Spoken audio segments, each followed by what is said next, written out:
지금은 천지가 개벽했다는 말이 딱 맞을 정도로 변해버렸지만 불과 몇십 년 전만 해도 서울의 강남은 드넓은 허허벌판이었습니다.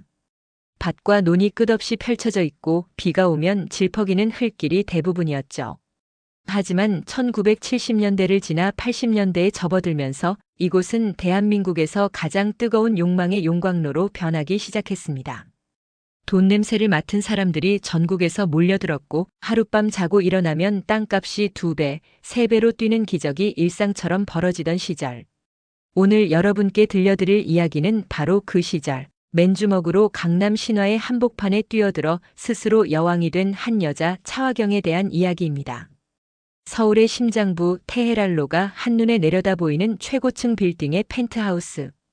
그곳의 정적을 깨고 높은 하이힐 소리가 대리석 바닥에 또렷하게 울려 퍼졌습니다. 통유리창 너머로 보이는 화려한 도시의 불빛을 등지고 한 여인이 서 있었죠. 흐트러짐 하나 없이 단정하게 빗어넘긴 머리, 몸에 꼭 맞는 검은색 실크 원피스는 그녀의 카리스마를 더욱 돋보이게 했습니다. 바로 강남의 여왕, 미다스의 손이라 불리는 차화경입니다. 그녀의 앞에는 중년의 남자들이 식은땀을 흘리며 고개를 조아리고 있었어요. 차화경이 얼음장처럼 차가운 목소리로 말문을 열었습니다. 그래서 결론이 뭡니까? 5분 드렸는데 아직도 정리가 안 되셨어요? 그 말에 한 남자가 다급하게 외쳤죠. 아닙니다.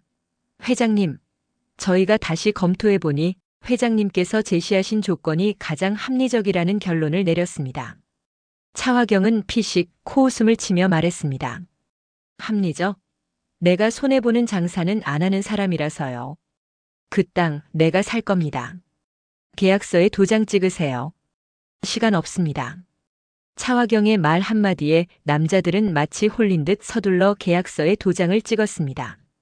그녀의 눈빛에는 사람의 마음을 꿰뚫어보고 조종하는 듯한 기묘한 힘이 있었죠. 가난한 판자촌의 흙수저로 태어나 낮에는 공장에서 미싱을 돌리고 밤에는 식당에서 설거지를 하며 버텼던 20살의 차화경. 그녀는 지긋지긋한 가난을 벗어던지기 위해 20살의 어느 날 자신의 모든 것을 걸고 이 욕망의 도시에 발을 들였습니다. 황 사장이라 불리던 명동 큰손의 심부름꾼으로 시작해 특유의 배짱과 동물적인 감각으로 땅의 흐름을 읽어냈고 20년이 지난 지금 그녀의 이름 앞에는 강남의 여왕이라는 화려한 수식어가 붙게 된 겁니다. 돈과 성공을 위해서라면 그 어떤 것도 걸림돌이 될 수 없었습니다. 피도 눈물도 심지어 사랑이라는 감정까지도 그녀에게는 사치일 뿐이었죠. 그때 사무실의 정적을 깨고 전화벨이 울렸습니다. 전화를 받는 차화경의 목소리는 놀랍게도 조금 전과는 180도 다르게 부드럽고 따뜻했습니다. 응, 우리 딸. 엄마 사무실이야. 저녁은 먹었고. 전화기 너머로 밝고 명랑한 목소리가 들려왔죠. 그럼. 엄마, 나 오늘 교수님한테 칭찬받았잖아. 이번 졸업작품 느낌이 아주 좋대. 차화경의 입가에 희미한 미소가 번졌습니다. 우리 딸이 누군데? 당연한 결과지. 갖고 싶은 건 없어? 뭐든 말해. 엄마가 다 사줄게. 에이, 됐어. 엄마가 내 엄마인 게 최고의 선물인데 뭘. 엄마. 이따 저녁에 할 얘기 있으니까 일찍 들어와야 해. 꼭이야. 알았어, 우리 공주님. 이따 집에서 보자. 전화를 끊는 차화경의 얼굴은 아까와는 다른 사람이었습니다. 얼음장 같던 눈빛은 온데간데 없고 세상 가장 따뜻한 어머니의 얼굴이 그 자리를 채웠죠. 금지옥 옆 눈에 넣어도 아프지 않을 외동딸 민소희. 그것이 바로 강남의 여왕 차화경의 유일한 약점이자 그녀가 이 전쟁터 같은 세상에서 버텨내는 이유였습니다. 다시 냉정한 여왕의 얼굴로 돌아온 차화경이 곁에 선 김 실장에게 물었습니다. 김 실장, 그 땅은 어떻게 되어가고 있어? 김 실장이 조심스럽게 대답했습니다. 회장님, 그게 강남역 사거리 마지막 남은 그 노른자 땅 말입니까? 여전히 땅 주인이 요지부동입니다. 저희가 제시할 수 있는 최고 금액을 불렀는데도 팔 생각이 아예 없다고 합니다. 도대체 어떤 사람인지. 차화경의 목소리가 날카로워졌습니다. 어떤 사람인지 알아내는 게 김 실장 일이잖아. 그 땅 반드시 내 손에 넣어야 해. 내 성공 신화의 마지막 퍼즐이야. 무슨 수를 써서라도 알아내. 김 실장은 마른 침을 꿀꺽 삼키며 어렵게 입을 열었습니다. 그 이름이 차화경에게 어떤 의미인지 전혀 알지 못한 채 말이죠. 알아냈습니다. 오늘 새벽에야 겨우 연락이 닿았습니다. 미국에서 오래 생활하다 얼마 전 귀국했다고 합니다. 그래서 그게 누군데? 김 실장이 대답했습니다. 땅 주인의 이름은 서진우. 서진우라고 합니다. 서-진-우. 그 이름이 차화경의 귓가에 박히는 순간 세상의 모든 소리가 멎는 듯 했습니다. 20년 동안 단 한순간도 잊은 적 없지만 동시에 단 한순간도 떠올리지 않으려 했던 이름. 성공을 위해 제 손으로 직접 끊어냈던 과거의 굴레. 그녀가 매몰차게 버리고 떠났던 첫사랑. 그 이름이었습니다. 차화경의 손에서 힘없이 미끄러진 유리잔이 대리석 바닥에 떨어져 산산조각. 나는 소리가 사무실을 날카롭게 갈랐습니다. 깨진 유리 조각들이 대리석 바닥 위에서 차갑게 빛나고 있었습니다. 방금 전까지 서슬퍼런 위엄을 내뿜던 강남의 여왕은 온데간데 없고 하얗게 질린 얼굴로 숨조차 제대로 쉬지 못하는 한 여자 차화경만이 그 자리에 서 있었죠. 비서인 김 실장이 놀라 달려오려 하자 차화경은 손을 들어 그를 막았습니다. 목소리는 기이할 정도로 차분했지만 그 끝은 미세하게 떨리고 있었습니다. 나가봐요. 아무도 들여보내지 말고. 김 실장이 걱정스러운 얼굴로 물러나고 육중한 문이 닫히자마자 차화경은 주저앉을 듯 소파에 몸을 기댔습니다. 서진우라. 단단하게 쌓아 올린 성공이라는 성벽이 그 이름 석자에 속절없이 무너져 내리는 기분이었습니다. 20년. 결코 짧지 않은 세월이었죠. 그 시간 동안 차화경은 과거의 자신을 철저히 지우고 죽여왔습니다. 가난했던 시절의 기억도 촌스러웠던 말투도 그리고 서진우와 함께했던 모든 순간도. 하지만 기억이란 건 참으로 지독해서 애써 묻어버리려 할수록 더 선명하게 떠오르는 법이죠. 차화경의 눈앞에 20년 전 비가 추적추적 내리던 어느 여름밤의 풍경이 거짓말처럼 펼쳐졌습니다. 곰팡이 냄새가 희미하게 배어있는 반지하 자취방. 빗물이 창문을 두드리는 소리가 유난히 크게 들리던 밤이었습니다. 20살의 차화경과 서진우는 낡은 교자상에 마주 앉아 끓어 넘친 라면을 나눠 먹고 있었죠. 가진 것은 없었지만 그들은 세상 전부를 가진 것처럼 행복했습니다. 건축학도였던 서진우는 퉁퉁 불어터진 면발을 후루룩 넘기며 눈을 빛냈습니다. 화경아, 내가 나중에 꼭 너를 위한 집을 지어줄게. 남향으로 창을 크게 내서 아침마다 햇살에 눈을 뜰 수 있는 그런 집. 마당에는 내가 좋아하는 작약꽃을 심고 밤에는 별을 볼 수 있는 작은 옥상도 만들 거야. 그의 말에 어린 차화경은 웃으면서도 가슴 한구석이 시렸습니다. 서진우의 꿈은 아름다웠지만 당장 다음 달 월세를 걱정해야 하는 현실은 끔찍했으니까요. 그때 차화경의 눈에 신문 한 귀퉁이에 실린 기사가 들어왔습니다. 강남 개발 계획 제2의 서울이 될 것인가. 그 작은 기사 속에서 차화경은 보았습니다. 가난을 벗어던질 수 있는 유일한 동아줄을 서진우의 꿈과는 전혀 다른 욕망으로 이글거리는 신기루를 말입니다. 그날 이후 차화경의 마음속에는 균열이 생기기 시작했습니다. 서진우의 따뜻한 손을 잡고 있으면서도 머릿속은 온통 강남의 땅과 돈에 대한 생각으로 가득 찼죠. 결국 차화경은 선택을 해야만 했습니다. 가난하지만 순수했던 사랑과 차갑지만 화려한 성공 사이에서. 그리고 차화경은 망설임 없이 후자를 택했습니다. 기다려달라는 서진우의 눈물 어린 애원을 뒤로 한 채 차화경은 매정하게 돌아섰습니다. 그것이 이 지긋지긋한 가난을 끊어낼 유일한 방법이라 믿었으니까요. 후. 긴 한숨과 함께 차화경은 과거의 환영에서 깨어났습니다. 어느새 창밖은 짙은 어둠에 잠겨 있었고 도시의 불빛들이 보석처럼 반짝이고 있었죠. 차화경은 깨진 유리 조각처럼 서늘하게 식어버린 자신의 손을 내려다보았습니다. 서진우가 돌아왔습니다.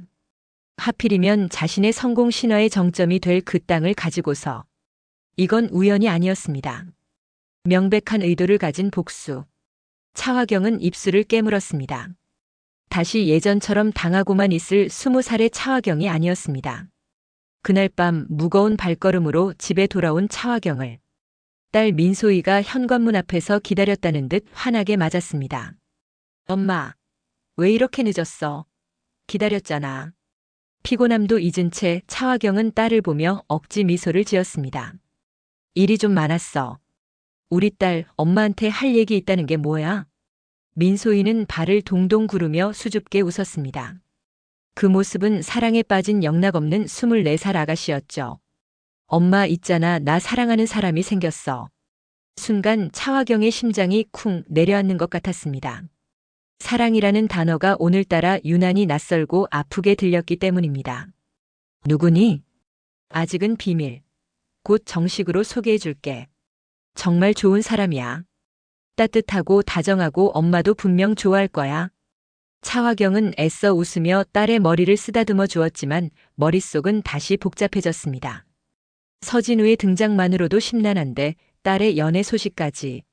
하지만 차화경은 곧 마음을 다잡았습니다. 서진우는 과거일 뿐. 자신의 현재이자 미래는 오직 딸 민소희뿐이니까요. 어떻게든 막아야 했습니다. 자신의 과거가 딸의 미래에 작은 흠집이라도 내는 것을. 그렇게 뒤숭숭한 마음으로 잠자리에 누운 차화경의 머리맡에서 한밤중에 정적을 깨고 휴대폰이 짧게 울렸습니다. 모르는 번호로 온 문자 메시지 한 통. 차화경은 무심코 메시지를 열어보았고 그 순간 온몸의 피가 차갑게 식는 것을 느꼈습니다. 오랜만이네, 차화경. 넌 내 성공을 위해 우릴 버렸지만 난 아직 그 자리에 남아있어. 내가 버린 기억과 함께. 서진우였습니다. 20년 만에 그가 보내온 첫마디는 차화경의 심장을 관통하는 비수와도 같았습니다. 서진우에게서 온 문자 메시지는 차화경의 하룻밤을 뜬 눈으로 지새우게 만들었습니다. 우릴 버렸다는 말. 그 우리라는 단어가 밤새도록 차화경의 귓가에 저주처럼 맴돌았죠. 날이 밝자마자 차화경은 김 실장을 호출했습니다. 평소보다 더욱 날카롭고 예민해진 그녀의 모습에 김 실장은 숨을 죽였습니다. 서진우. 지금 어디 있는지 뭘 하는 사람인지 샅샅이 알아내. 오늘 안으로. 이건 명령이야. 차화경의 지시는 언제나처럼 단호하고 신속하게 이행되었습니다. 그리고 그날 오후 김 실장이 가져온 보고서는 차화경의 예상이 틀리지 않았음을 증명하고 있었죠. 보고서의 내용은 충격적이었습니다. 서진우는 미국에서 유명한 건축가로 크게 성공했고 최근에는 한국의 지사를 설립하기 위해 귀국했다는 것이었습니다. 그리고 그가 사들인 강남역 사거리의 땅은 단순한 투자가 아니라 한국지사의 사옥을 짓기 위한 부지였던 겁니다. 건축가라. 차화경은 헛웃음을 터뜨렸습니다. 20살 낡은 자취방에서 자신을 위한 집을 지어주겠다던 풋내기. 건축학도는 이제 세계적인 건축가가 되어 돌아왔습니다. 차화경이 그토록 손에 넣고 싶어 했던 바로 그 땅 위에 자신의 왕국을 세우기 위해서 말이죠. 이것은 단순한 우연의 일치가 아니었습니다. 20년 동안 칼을 갈아온 자의 치밀하고 잔인한 복수국의 서막이었죠. 차화경은 더 이상 기다릴 수 없었습니다. 피할 수 없다면 정면으로 부딪혀 깨부수는 것. 그것이 바로 차화경이 지금의 자리에 오를 수 있었던 생존 방식이었으니까요. 차화경은 김 실장에게 서진우와의 약속을 잡으라고 지시했습니다. 강남역 부지 매입건으로 차화경 회장이 직접 만나 뵙고 싶어 한다. 이렇게 전화라고 덧붙였죠. 약속은 의외로 쉽게 잡혔습니다. 바로 다음 날 서진우가 머물고 있는 호텔의 스카이라운지에서였습니다. 약속 장소에 먼저 도착한 차화경은 10분 먼저 도착해 창가에 앉아 서울의 전경을 내려다보았습니다. 수없이 많은 빌딩들이 발 아래 펼쳐져 있었죠. 저 빌딩 중 몇 개는 자신의 손을 거쳐 탄생했습니다. 하지만 지금 이 순간 그 화려한 성공의 증거들이 차화경에게 아무런 위안도 주지 못했습니다. 약속 시간이 되자 라운지 입구에서 한 남자가 걸어 들어왔습니다. 20년의 세월이 흘렀지만 차화경은 한눈에 그를 알아볼 수 있었습니다. 가난했지만 맑게 빛나던 청년의 얼굴 위로 세월의 깊이와 성공한 자의 여유가 덧입혀져 있었죠. 하지만 그를 감싸고 있는 공기는 예전의 따뜻함이 아닌 서늘하고 날카로운 냉기였습니다. 서진우였습니다. 서진우는 차화경의 맞은편에 소리 없이 앉았습니다. 그리고는 아무 말 없이 그저 뚫어질 듯 차화경을 바라보기만 했죠. 그 시선 앞에서 차화경은 처음으로 자신이 초라하게 느껴졌습니다. 먼저 침묵을 깬 것은 차화경이었습니다. 오랜만이네요, 서진우 씨.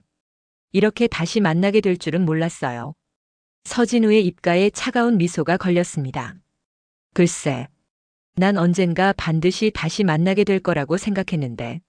차화경 회장님. 회장님이라는 단어에 힘을 주어 말하는 그의 목소리에는 숨길 수 없는 비아냥이 섞여 있었습니다. 본론부터 얘기하죠. 그 땅 얼마면 팔겠어요? 원하는 가격을 말해봐요. 얼마든지 맞춰줄 테니. 차화경은 애써 평정심을 유지하며 사업가다운 태도로 말했습니다. 감정에 휘둘리는 것은 패배자들이나 하는 짓이었으니까요. 하지만 서진우는 고개를 저었습니다. 돈? 차화경 씨는 아직도 세상 모든 걸 돈으로 살 수 있다고 믿나 보군. 유감이지만 그 땅은 돈으로 팔 수 있는 게 아니야. 나에겐 돈보다 훨씬 더 소중한 가치가 있는 곳이거든. 소중한 가치라니 그게 뭔데요? 서진우는 테이블 위로 몸을 기울이며 오직 차화경에게만 들릴 정도의 낮은 목소리로 속삭였습니다. 그 목소리는 마치 뱀의 혀처럼 차갑고 섬뜩했죠. 복수. 그리고 당신이 버린 것들에 대한 대가. 그 순간 차화경은 깨달았습니다. 서진우가 돌아온 진짜 이유를. 그는 단순히 땅을 팔지 않으려는 것이 아니었습니다. 차화경이 이룩한 모든 것을 바로 그 땅 위에서부터 하나씩 처절하게 무너뜨리려는 것이었죠. 차화경이 입술을 파르르 떨며 아무 말도 하지 못하고 있을 때 서진우가 다시 입을 열었습니다. 이번에는 아까보다 더 잔인한 미소를 머금은 채였죠. 아, 그리고 소개할 사람이 있는데. 아마 당신도 알면 깜짝 놀랄 거야. 서진우가 손짓하자 라운지 안쪽에서 한 여인이 걸어 나왔습니다. 단아하고 청초한 분위기를 풍기는 하지만 어딘지 모르게 슬픈 눈빛을 가진 여자였습니다. 그녀는 서진우의 곁에 다가와 섰고 서진우는 아주 다정하게 그녀의 어깨를 감쌌습니다. 내 아내 윤서아입니다. 그리고 당신이 그토록 외면했던 내 아이의 엄마이기도 하고. 윤서아. 그 이름과 얼굴을 확인하는 순간 차화경의 세상은 다시 한번 무너져 내렸습니다. 윤서아는 과거 차화경과 같은 공장에서 일하며 단짝처럼 지냈던 친구였습니다. 그리고 서진우를 차화경에게 소개해준 사람도 바로 윤서아였죠. 하지만 차화경은 꿈에도 몰랐습니다. 자신이 서진우를 버리고 떠난 뒤 두 사람이 어떤 관계가 되었는지를. 그리고 내 아이의 엄마라는 말은 또 무슨 뜻이란 말인가. 차화경의 머릿속이 하얗게 비어버렸습니다. 차화경의 머릿속이 새하얗게 타들어가는 것 같았습니다. 윤서아. 한때는 그림자처럼 붙어다니며 시시콜콜한 비밀까지 나누던 친구. 그리고 서진우. 가난했지만 전부였던 사랑. 그 두 사람이 부부가 되어 그것도 아이의 부모라는 이름으로 자신의 눈앞에 서 있었습니다. 차화경이 애써 단단하게 걸어 잠갔던 과거의 문이 굉음과 함께 부서져 내리는 순간이었죠. 차화경은 저도 모르게 자리에서 벌떡 일어났습니다. 목소리는 분노와 당혹감으로 심하게 흔들렸습니다. 무슨 헛소리야. 윤서아, 내가 왜 서진우 씨랑 그리고 아이라니, 그게 다 무슨 말이냐고. 차화경의 격한 반응에도 서진우는 여전히 차가운 미소를 잃지 않았습니다. 오히려 이 상황을 즐기는 듯 보였죠. 반면 그의 곁에 선 윤서아는 하얗게 질린 얼굴로 고개를 숙인 채 차화경의 시선을 피하기만 했습니다. 그 모습이 차화경의 분노에 더욱 불을 지폈습니다. 서진우가 나지막이 말했습니다. 그 목소리는 뱀이 혀를 날름거리는 소리처럼 차갑고 섬뜩했죠. 기억 안 나? 20살 여름 비가 억수같이 쏟아지던 그날 밤. 내가 나를 버리고 떠나던 바로 그날 말이야. 서진우의 말에 차화경의 눈앞에 또다시 과거의 장면이 파노라마처럼 스쳐 지나갔습니다. 그날은 정말 지독하게 비가 많이 왔습니다. 차화경은 이미 마음의 결정을 내린 뒤였죠. 강남의 부동산 재벌 황 사장의 눈에 들어 그의 밑에서 일을 배우기로 약속한 날이었습니다. 성공을 위해서는 서진우와의 가난한 사랑은 거추장스러운 짐일 뿐이었습니다. 차화경은 서진우의 자취방을 찾아가 일방적으로 이별을 통보했습니다. 왜냐고 묻는 서진우에게 차화경은 세상에서 가장 잔인한 말을 내뱉었죠. 진우 씨의 그 꿈 지긋지긋해. 난 당신처럼 비 맞은 강아지 같은 눈으로 세상을 보고 싶지 않아. 더 높이, 더 위로 올라갈 거야. 당신은 내 인생에 아무런 도움이 안 돼. 매달리는 서진우를 뿌리치고 돌아선 차화경은 골목 어귀에서 기다리고 있던 윤서아를 만났습니다. 차화경은 윤서아의 손에 억지로 돈 봉투를 쥐어주며 말했습니다. 이 돈으로 진우 씨 좀 위로해줘. 그리고 다신 내 앞에 나타나지 마. 그게 차화경이 기억하는 마지막 모습이었습니다. 그런데 아이라니. 도대체 무슨 일이 있었던 걸까요? 다시 현실로 돌아온 차화경이 혼란스러운 눈으로 두 사람을 번갈아 쳐다보았습니다. 그래서 내가 떠나니까 둘이 눈이라도 맞았다는 거야?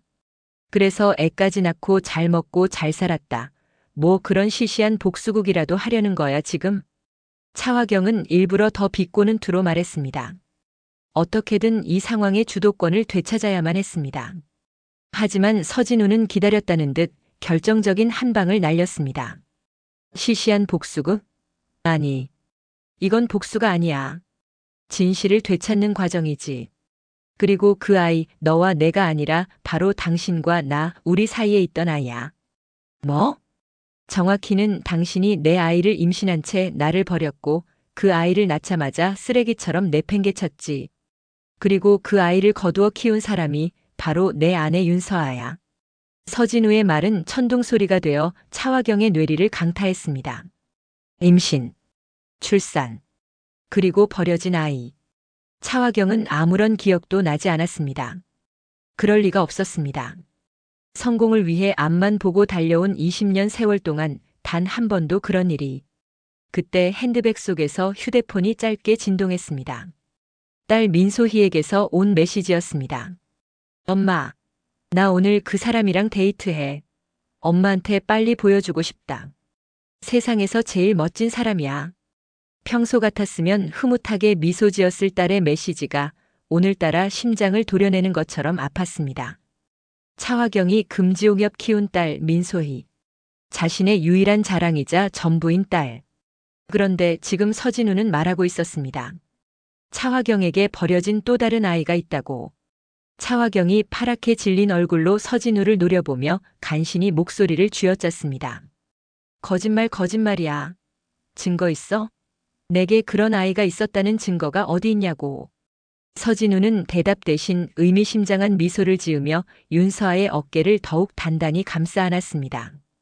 그리고는 차화경의 심장을 관통하는 마지막 한마디를 던졌습니다. 증거. 곧 보게 될 거야. 아주 가까운 곳에서. 당신이 갓난쟁이 때 내팽개쳤던 그 아이 말이야. 아주 잘 자랐어. 그리고 당신을 아주 많이 보고 싶어 해. 그 말을 끝으로 서진우는 윤서아를 데리고 미련 없이 스카이라운지를 떠났습니다. 홀로 남겨진 차화경은 다리에 힘이 풀려 그 자리에 주저앉고 말았습니다. 화려한 도시의 불빛이 아득하게 멀어지며 차화경의 세계가 송두리째 흔들리고 있었습니다. 서진우와 윤서아가 떠난 호텔 스카이라운지에는 차화경 혼자만이 남아 있었습니다. 방금 전까지 그녀의 발 아래 펼쳐져 있던 서울의 화려한 불빛은 이제는 마치 그녀를 비웃는 거대한 괴물의 눈동자처럼 섬뜩하게 빛나고 있었죠. 아이. 내가 낳고 버린 아이가 있다니. 그것도 서진우와 나 사이에. 차화경은 미친 사람처럼 고개를 저었습니다. 아니야, 그럴 리 없어. 성공을 위해 20년간 단 하루도 제대로 쉬지 않고 달려온 자신입니다. 임신과 출산이라는 인생의 거대한 사건을 기억하지 못할 리가 없었습니다. 하지만 마음 한구석에서 애써 묻어두었던 기억의 파편이 짙은 안개처럼 피어올랐습니다. 한국 전쟁의 상흔이 채 가시지 않았던 1960년대 초반. 굶지 않기 위해 살아남기 위해 발버둥 치던 시절. 서진우를 버리고 명동의 큰손 황 사장 밑으로 들어간 직후 몇 달간 몸이 지독하게 좋지 않았던 기억이 떠올랐습니다. 모두가 허리띠를 졸라매던 시절이었기에 그저 못 먹고 독하게 일에만 매달린 탓에 생긴 영양실조와 극심한 몸살이라고만 생각했습니다. 황 사장의 눈에 들어 밤낮 없이 허드렛 일을 하고 술 시중을 들고 꾸준히 일을 도맡아 하던 시절. 차화경은 그저 성공을 위한 통과 의례라고만 여겼습니다. 혹시 그때 아닐 거야. 차화경은 자신의 기억을, 자신의 20년 세월을 송두리째 부정하고 싶었습니다. 다음 날 핏발선 눈으로 출근한 차화경은 김 실장에게 누구도 상상하지 못할 지시를 내렸습니다. 김 실장, 20년 전 1960년대 초반의 내 행적을 전부 조사해. 특히 내가 드나들었던 병원 기록, 주변인들의 증언까지. 먼지 하나까지 다 털어서 보고해. 김 실장은 의아한 표정을 지었지만 차화경의 살기 어린 눈빛에 감히 질문조차 하지 못하고 서둘러 사무실을 나갔습니다. 자신의 과거를 돈으로 사서 파헤쳐야 하는 이 기막힌 상황에 차화경은 실성한 사람처럼 웃음을 터뜨렸습니다. 강남 불패 신화의 주인공이라 불리는 자신이 고작 서진우의 말 한마디에 이렇게까지 흔들리다니. 그날 저녁 온갖 상념으로 지쳐버린 차화경에게 딸 민소희의 전화가 걸려왔습니다. 평소와 달리 한껏 들뜨고 행복한 목소리였죠. 엄마, 오늘 저녁 약속 잊지 않았지? 드디어 그 사람 엄마한테 소개해주는 날이야. 내가 세상에서 제일 맛있는 저녁 차려놓을게. 엄마가 좋아하는 걸로만 준비했어. 차화경은 순간 모든 것을 잊고 따뜻한 엄마의 얼굴로 돌아왔습니다. 그래, 나에겐 소희가 있어. 내 전부인 우리 딸. 서진우의 저주는 과거의 망령일 뿐이야. 내 현실은 바로 여기, 내 딸 민소희의 행복이야. 그럼 우리 딸이 해주는 저녁인데 엄마가 어떻게 있겠어. 일 끝나자마자 바로 달려갈게. 그 사람 어떤 사람인지 엄마가 아주 꼼꼼하게 뜯어봐야겠다. 치, 너무 깐깐하게 굴지 마. 진짜 좋은 사람이란 말이야. 이름은 한민준이야. 엄마 보면 깜짝 놀랄걸? 너무 멋있어서. 한민준. 낯선 이름이었지만 차화경은 애써 불안감을 떨치고 딸과의 약속을 위해 서둘러 집으로 향했습니다. 차화경의 펜트하우스는 오랜만에 따뜻한 음식 냄새와 사람의 온기로 가득 찼습니다. 민소희는 엄마를 위해 정성껏 차린 음식을 식탁에 올리며 연신 행복한 미소를 지었죠. 차화경 역시 딸의 모습을 보며 잠시나마 지옥 같았던 현실을 잊을 수 있었습니다. 정확히 약속 시간 7시. 초인종이 울렸습니다. 민소희가 설레는 얼굴로 달려가 문을 열자 훤칠한 키에 선한 인상을 가진 젊은 남자가 서 있었습니다. 민소희의 말처럼 누구라도 호감을 가질 만한 그런 청년이었죠. 안녕하세요, 어머님. 한민준이라고 합니다. 말씀 많이 들었습니다. 정중하게 고개를 숙이는 한민준을 보는 순간 차화경은 심장이 덜컥 내려앉는 기묘한 기시감에 휩싸였습니다. 웃는 모습이 선한 눈매가 20년 전 잿빛 서울의 허름한 판잣집에서 라면을 나눠 먹으며 미래를 꿈꾸던 가난한 청년 서진우의 모습과 놀랍도록 닮아 있었기 때문입니다. 차화경이 애써 표정을 관리하며 자리에 앉으려는 바로 그 순간 거짓말처럼 초인종이 다시 한번 울렸습니다. 민소희가 의아한 표정으로 현관문을 열었죠. 그리고 그 문 앞에는 차화경이 세상에서 가장 마주치고 싶지 않았던 두 사람, 서진우와 윤서아가 서 있었습니다.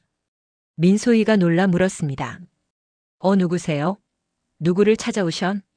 하지만 서진우는 민소희를 가볍게 지나쳐 곧장 거실로 들어와 차화경을 향해 섰습니다. 그리고는 모든 것을 얼어붙게 만드는 차가운 미소를 지으며 굳어버린 한민준의 어깨에 손을 얹고 말했습니다. 소개하지. 내 아들 서민준이다. 아니, 지금은 한민준이라고 해야 하나? 내가 버리고 서아가 거둔 바로 그 아들. 서진우의 말이 끝나자마자 세상의 모든 소리가 멎었습니다. 민소희는 자신이 사랑하는 남자 한민준과 그의 아버지라는 서진우, 그리고 돌처럼 굳어버린 엄마 차화경을 번갈아 쳐다보며 경악을 금치 못했습니다. 행복해야 할 저녁 식사 자리는 순식간에 가장 잔인한 복수의 무대로 변해버렸습니다. 시간이 멈춘 것 같았습니다. 서진우가 던진 아들이라는 단어는 날카로운 유리 파편이 되어 차화경의 펜트하우스 공기를 갈기갈기 찢어놓았죠. 행복한 음식 냄새로 가득했던 공간은 순식간에 숨막히는 진공 상태가 되었습니다. 가장 먼저 정신을 차린 것은 이 모든 비극의 중심에 선 차화경이었습니다. 그녀는 자리에서 벌떡 일어나 날카롭게 소리쳤습니다. 그 목소리에는 억지로 쥐어짜낸 냉정함과 숨길 수 없는 균열이 공존했습니다. 지금 누구 앞에서 무슨 미친 소리를 하는 거야? 여기가 어디라고 감히 발을 들여? 당장 나가. 하지만 서진우는 차화경의 분노를 예상했다는 듯 조롱 섞인 미소로 받아쳤습니다. 그는 한민준, 아니 서민준의 손을 잡아 끌어 앞으로 내세웠습니다. 미친 소리? 차화경, 내 눈으로 똑똑히 봐. 이 아이의 얼굴에 내 젊은 날의 모습이 그리고 나의 흔적이 보이지 않아? 부정할 수 없을 텐데. 거울을 보는 것 같지 않나? 차화경의 시선이 경련하듯 떨리며 서민준의 얼굴에 고정되었습니다. 서진우의 말처럼 선하지만 어딘지 모르게 서늘한 눈매, 굳게 담은 입술은 20년 전 서진우의 모습과 놀랍도록 닮아 있었습니다. 하지만 그 얼굴의 전체적인 분위기, 오만한 듯 하면서도 슬픔을 머금은 그 느낌은 분명 차화경 자신의 것이었습니다. 부정하고 싶은 진실이 거대한 파도처럼 그녀를 덮쳐왔습니다. 그때 충격으로 굳어있던 민소희가 울먹이며 차화경의 팔을 붙잡았습니다. 엄마, 이게 다 무슨 말이야? 이 사람이 민준 씨가 엄마 아들이라니. 그럼 나는 우리는. 딸의 절규는 차화경의 마지막 남은 이성의 끈을 끊어버렸습니다. 차화경은 민소희를 자신의 등 뒤로 숨기며 서진우를 향해 악을 썼습니다. 닥쳐. 내 딸 앞에서 더러운 입을 놀리지 마. 어디서 근본도 없는 애를 데려와서 내 아들이라고 우기는 거야? 돈이 필요하면 곱게 말을 할 것이지 이런 더러운 연극까지 벌여. 차화경의 발악에 서진우는 오히려 더 깊고 차가운 미소를 지었습니다. 그는 품속에서 작고 낡은 물건 하나를 꺼내 차화경의 앞으로 던졌습니다. 쨍 하는 소리와 함께 대리석 바닥에 떨어진 것은 빛바랜 은으로 만든 작은 로켓 목걸이였습니다. 이건 기억나나? 내가 가난한 고학생이던 시절 돌아가신 어머니의 유품이라며 목숨처럼 아끼던 것. 내가 내 생일 선물로 낡은 줄을 갈아주기도 했지. 내가 아이를 버리던 날 갓난아이의 포대기 속에서 발견된 유일한 물건이다. 차화경의 눈이 지진이라도 난 듯 흔들렸습니다. 그 목걸이. 20살 무렵 성공을 위해 과거의 모든 것을 버리기로 결심했을 때 가장 먼저 서랍 깊숙한 곳에 처박아 두었던 물건. 어떻게 저것이 차화경의 머릿속에서 잊혔던 기억의 조각들이 제멋대로 떠다니며 그녀를 괴롭혔습니다. 지독한 몸살, 끊임없이 쏟아지던 잠, 그리고 어느 날 갑자기 사라진 복통과 함께 찾아온 허무감. 그 모든 것이 하나의 끔찍한 진실을 향해 달려가고 있었습니다. 모든 대화를 지켜보던 서민준이 마침내 입을 열었습니다. 그는 믿을 수 없다는 표정으로 서진우와 차화경을 번갈아 보며 물었습니다. 아버지, 이게 다 사실입니까? 이분이 정말 저를 낳아주신 분이라고요? 저를 버렸다는 게 사실이에요? 서민준의 목소리는 배신감과 깊은 상처로 떨리고 있었습니다.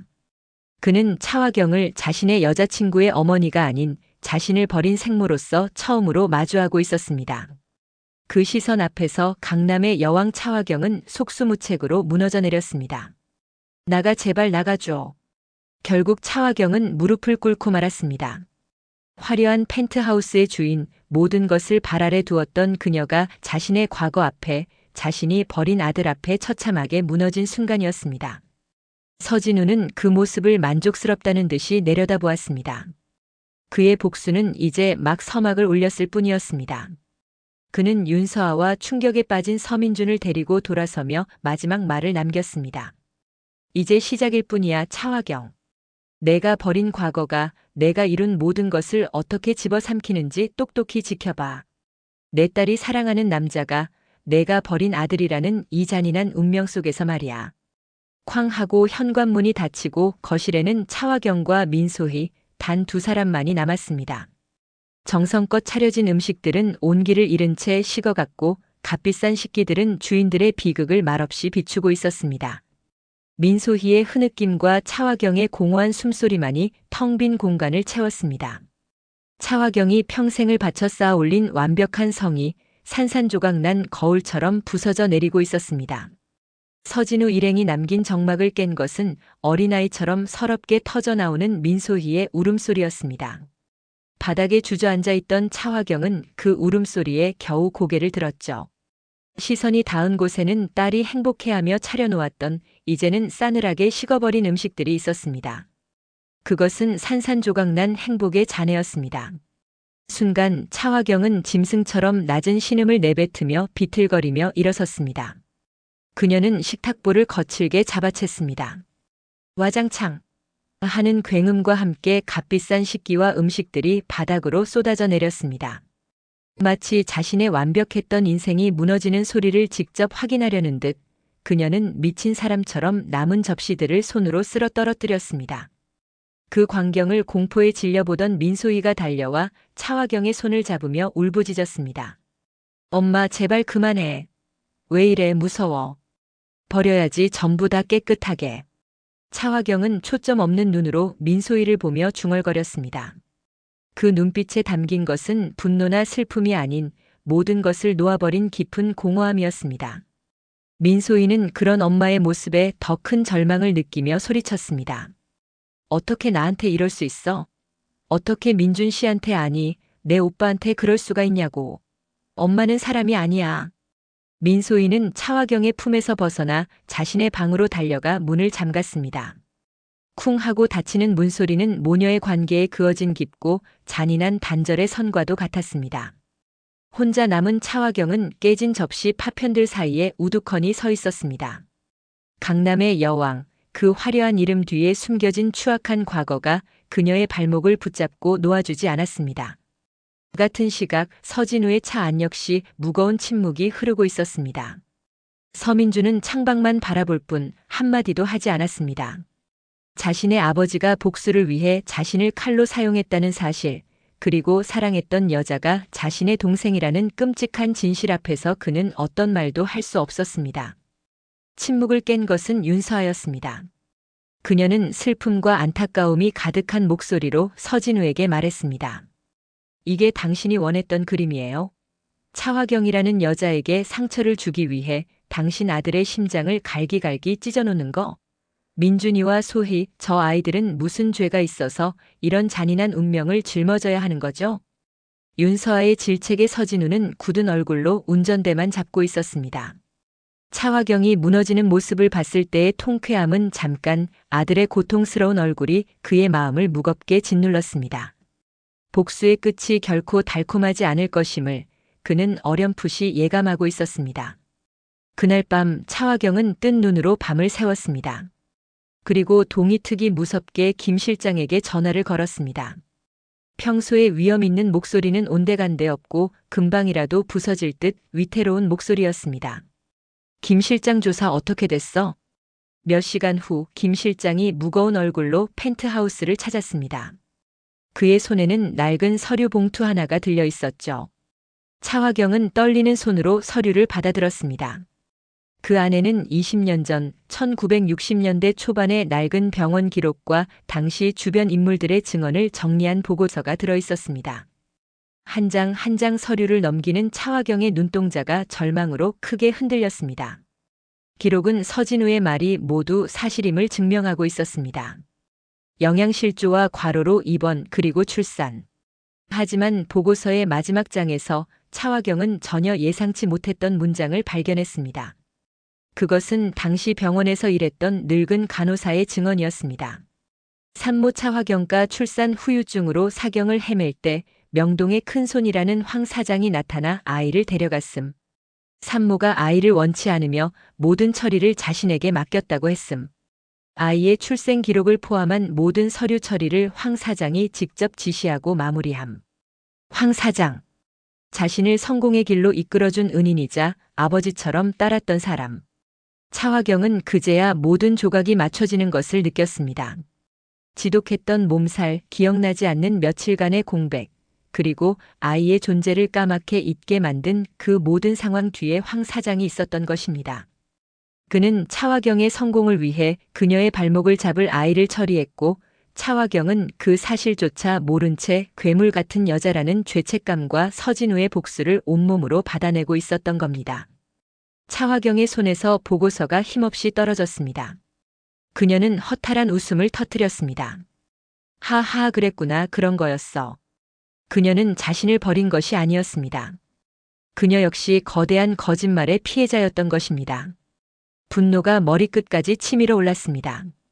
이미 세상을 떠난 황 사장을 향한 분노, 그리고 이 모든 사실을 모른 채 자신을 파멸시키려는 서진우를 향한 분노였습니다. 차화경은 떨리는 손으로 전화기를 들었습니다. 그리고 서진우의 번호를 눌렀습니다. 서진우, 당신도 나도 우리 모두 그 늙은 악마의 소나기에서 놀아난 거였어. 당신이 알아야 할 진실이 있어. 차화경의 전화는 서진우에게 또 다른 선전포고처럼 들렸습니다. 하지만 수화기 너머로 들려오는 그녀의 목소리는 분노나 증오가 아니었습니다. 모든 것을 잃은 사람의 공허함, 그리고 무언가 거대한 진실을 마주한 자의 기묘한 평온함이 담겨 있었죠. 서진우는 알 수 없는 힘에 이끌려 윤서아와 함께 다시 차화경의 펜트하우스로 향했습니다. 그의 마음속에는 혹시나 하는 작은 의심과 아들의 망가진 얼굴을 외면할 수 없는 아버지로서의 고통이 뒤섞여 있었습니다. 다시 마주한 펜트하우스는 깨끗하게 치워져 있었지만 바닥의 흠집과 공기 중에 남은 긴장감은 지난밤의 광기를 고스란히 증명하고 있었습니다. 차화경은 서진우에게 말없이 서류 봉투를 건넸습니다. 바로 김 실장이 가져온 20년의 시간을 거슬러 올라간 진실의 기록이었죠. 서진우는 불신에 가득 찬 눈으로 서류를 읽어내려갔습니다. 한 장 한 장 넘길수록 그의 표정은 딱딱하게 굳어갔습니다. 그리고 마지막 장, 늙은 간호사의 증언과 황 사장의 이름이 등장했을 때 서진우의 손이 미세하게 떨리기 시작했습니다. 그의 머릿속에 잊고 있던 과거의 편린들이 스쳐 지나갔습니다. 아이가 사라진 후 폐인이 된 자신에게 마지막 자비를 베풀듯 거액의 돈을 건네며 유학을 권했던 황 사장의 얼굴. 그는 당시 차화경이 성공을 위해 자신과 아이를 매정하게 버렸다고 믿게 만들며 그녀를 향한 증오를 부추겼습니다. 그 모든 것이 차화경을 자신의 소나기에 넣고 완벽하게 조종하기 위한 황 사장의 거대한 연극이었던 것입니다. 서진우 자신 역시 그 연극의 배우이자 피해자였습니다. 20년을 바친 복수는 처음부터 주소를 잘못 찾은 비극적인 오해였습니다. 그랬군, 그 늙은 뱀이 우리 모두를. 서진우는 서류를 떨어뜨리며 허망하게 중얼거렸습니다. 그의 눈에서 뜨거운 것이 울컥 솟았습니다. 그것은 차화경에 대한 연민이었고 자신의 어리석음에 대한 회한이었으며 아들에게 저지른 짓에 대한 참회였습니다. 그때 굳게 닫혀있던 방문이 열리고 민소희가 걸어 나왔습니다. 퉁퉁 부은 눈이었지만 그 안에는 더 이상의 눈물 대신 단단한 결심이 서려 있었습니다. 그녀는 거실에 모인 어른들을 지나쳐 소파에 인형처럼 앉아있는 서민준에게 다가갔습니다. 그리고 그의 옆에 조심스럽게 앉았습니다. 어색하고 고통스러운 침묵이 흘렀습니다. 무슨 말을 먼저 해야 할지, 아니 할 수 있는 말이 있기나 한 건지 알 수 없었죠. 먼저 입을 연 것은 민소희였습니다. 오빠라고 불러야겠지 이제. 서민주는 고개를 들지 못한 채 작게 고개를 끄덕였습니다. 미안해요. 내 엄마가 우리 엄마가 오빠한테. 아니야 소희 씨는 아니, 너는 아무 잘못 없어. 서민준이 마침내 고개를 들었습니다. 그의 눈빛은 여전히 깊은 슬픔에 잠겨 있었지만 더 이상 민소희를 원망하거나 밀어내지는 않았습니다. 두 사람은 사랑했던 연인에서 하루아침에 비극을 공유한 남매가 되어 서로를 마주보고 있었습니다. 그들의 사랑은 결코 이루어질 수 없지만 그보다 더 깊은 운명의 끈으로 묶여버린 것입니다. 두 사람은 말없이 서로의 상처를 바라보며 아주 오랫동안 눈물을 흘렸습니다. 그것은 연인으로서 나누는 마지막 눈물이자 남매로서 흘리는 첫 번째 눈물이었습니다. 그 모습을 지켜보던 차화경이 서민준 앞에 조용히 무릎을 꿇었습니다. 미안하다 아들아. 몰랐다는 말로 용서받을 수 없다는 걸 안다. 하지만 정말 미안하다. 너에게 이런 끔찍한 상처를 준 것, 그리고 너의 존재조차 모르고 살아온 이 어미를 용서하지 마라. 차화경은 평생 처음으로 누군가에게 진심 어린 용서를 구했습니다. 서진우 역시 서민준과 민소희에게 다가가 고개를 숙였습니다. 나 역시 너희에게 씻을 수 없는 죄를 지었다. 내 눈먼 복수심이 너희의 인생을 망가뜨렸다. 아들아, 그리고 소희야. 이 아비를, 이 못난 어른을 용서하지 마라. 용서하지 말라는 말. 그것은 그들이 할 수 있는 최선의, 그리고 가장 진실된 사죄였습니다. 시간이 얼마나 흘렀을까요? 펜트하우스의 창밖으로 서울의 야경이 별처럼 쏟아져 내리고 있었습니다. 네 사람은 더 이상 서로를 핥히고 상처 입히지 않았습니다. 깨진 거울은 다시 붙일 수 없듯 이들의 관계가 예전으로 돌아갈 수는 없을 겁니다. 하지만 깨진 거울의 조각들을 조심스럽게 맞춰보려는 노력은 시작되었습니다. 며칠 후 서민준과 민소희는 나란히 한강공원을 걸었습니다. 어색했지만 전처럼 서로를 피하지는 않았습니다. 서진우는 자신의 회사를 정리하고 수익금의 절반을 사회에 환원했습니다. 그리고 남은 돈으로 작은 심리치료센터를 열 준비를 시작했죠. 윤서아는 묵묵히 그의 곁을 지켰습니다. 차화경은 자신의 모든 것을 내려놓고 아주 작은 시골집으로 떠났습니다. 그곳에서 평생 처음으로 자신을 돌아보는 시간을 갖기 위해서였습니다. 이들의 이야기가 해피엔딩이라고 말할 수는 없을 겁니다. 상처는 깊고 흉터는 영원히 남을 테니까요. 하지만 이것은 분명한 치유의 시작이었습니다. 지독한 오해와 증오의 사슬을 끊고 서로의 아픔을 마주보며 새로운 관계를 만들어 나가는 것. 그것이야말로 이 상처 입은 영혼들이 함께 부르는 서툴지만 진실된 연가가 아닐까요? 우리의 삶도 어쩌면 이와 같을지 모릅니다. 때로는 오해하고 미워하고 돌이킬 수 없는 상처를 주기도 하죠. 하지만 가장 중요한 것은 모든 것이 무너진 폐허 속에서도 진실을 마주할 용기, 그리고 상처 입은 서로를 보듬으려는 작은 노력일 겁니다. 그 노력들이 모여 또 다른 내일을 살아갈 힘을 주는 것이 아닐까요? 재미있게 들으셨다면 좋아요와 구독 부탁드리고 지금까지 이불 라디오였습니다. 감사합니다.